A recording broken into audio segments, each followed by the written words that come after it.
নমস্কার বন্ধুরা, সবাই কেমন আছো? আশা করি সবাই ভালো আছো। নতুন একটা পর্বে আপনাদের সবাইকে আরও একবার স্বাগত জানাই। আজ আপনাদের সাথে শেয়ার করব কচুরলতির রেসিপি। সেটা যে এই পদ্ধতিতে রান্না করলে এত টেস্ট হয়, আপনারা না খেলে বুঝতেই পারবেন না। এটা হবে উনুনে আর কাঠের জালে, কী যে অসম্ভব টেস্টি হয় বলে বোঝাতে পারবো না। দারুণ হয় এটা কিন্তু কচুরলতিটা। চিংড়ি ছাড়াও যে এতটাই টেস্টি হতে পারে বলার বাইরে। গরম ভাত থাক আর এরকম একটা লতি রেসিপি, তাহলে আর কিছু কিন্তু লাগবে না আপনাদের।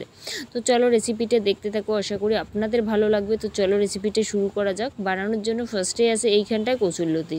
তো কচুরলতিটা সুন্দরভাবে কাটা, বাচা, ধোয়া কমপ্লিট। একবারে কিন্তু চলে যাব সিদ্ধতে। তো ফার্স্টে কড়াই বসিয়ে দিলাম, আর কড়াইটা কিন্তু খুব গরম হওয়ার ফলে একটুখানি কালো হলো। যেহেতু এটা উনুন, তো জালটা বেশিই লাগে।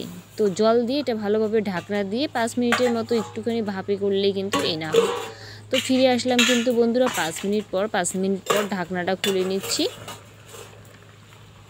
5 মিনিটের বেশি কিন্তু করা যাবে না, নইলে কিন্তু কচুরলতিটা একদম কিন্তু ঘ্যাট হবে।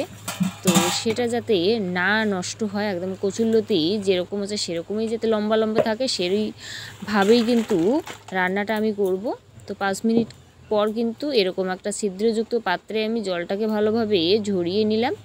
নেওয়ার পরে কড়াই আবার বসিয়ে দিলাম। কড়াইয়ের মধ্যে দিয়ে দেবো এবার সর্ষের তেল। আর এই রান্নাটা সর্ষের তেল করলেই খেতে ভালো হয়, তো অবশ্যই কিন্তু সর্ষের তেলে করে নেবেন।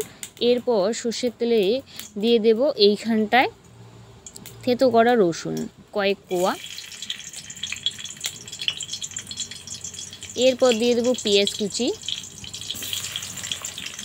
এরপর এইখানটায় দিয়ে দেব চেরা কাঁচা লঙ্কা, সেটা দিয়ে দেব। দিয়ে একটু ভালোভাবে নাড়িয়ে নেব, যাতে একটুখানি এটা খুব সুন্দর ভাজা হয়। এরপর দিয়ে দেব একটুখানি কালো জিরে। কালো জিরেটা ভালোভাবে ফোড়ন হলে পরে দিয়ে দেব কচুরলতি।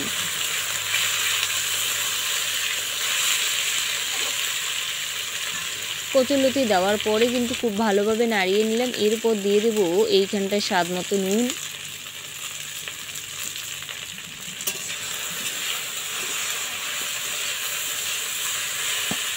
নুনটাকে দেওয়ার পরে কিন্তু খুব ভালো করে মিশিয়ে নিলাম। এরপর দিয়ে দেবো হলুদ গুঁড়া।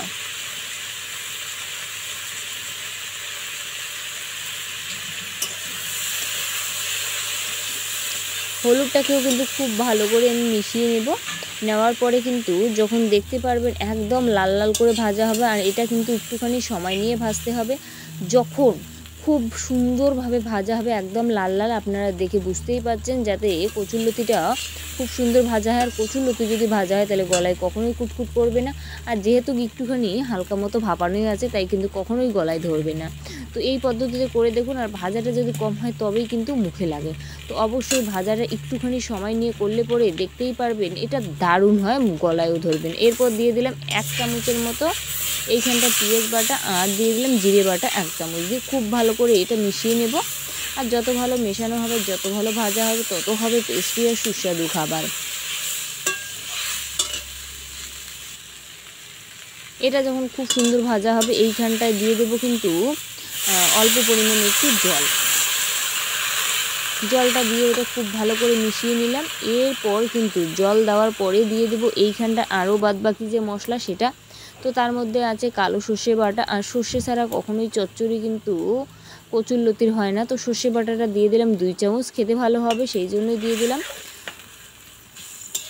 এটা ভালোভাবে মেশানোর পর এইখানটায় দিয়ে দেবো হচ্ছে শুকনো লঙ্কার গুঁড়া। শুকনো লঙ্কার গুঁড়া দিলে কিন্তু কালারটাও ভালো হবে, আর খেতেও কিন্তু ভালো হবে। শুকনো লঙ্কার গুঁড়া দিয়ে দেবো 1 চামচের মতো। এরপর ঢাকনা দিয়ে রাখবো 10 মিনিট, তাহলেই কিন্তু এটা এনাফ। সেই জন্য অল্প দিয়ে ঢাকনা দিয়ে রাখলাম 10 মিনিটের মতো। এরপর ঢাকনাটা খুলে নিলাম। নেওয়ার পরে দেখতেই পাচ্ছেন কতটা লোভনীয়। আরও কিন্তু এটা নাড়িয়ে চাড়িয়ে খুব সুন্দরভাবে জলটাকে একেবারেই শুকিয়ে নেব। যত শুকনো হবে খেতে ভালো হবে। আর এরকম কিন্তু কচুর কোনো জিনিসই এরকম জল জল করা যাবে না, খেতে ভালো হবে না। তো নাড়াচাড়া করে একেবারেই শুকনো শুকনো এটা কিন্তু আমার হয়েই গেল।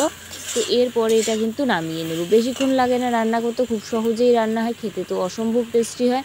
তো আপনারা কিন্তু এই পদ্ধতি একবার বানিয়ে দেখতে পারেন, দারুণ লাগে খেতে।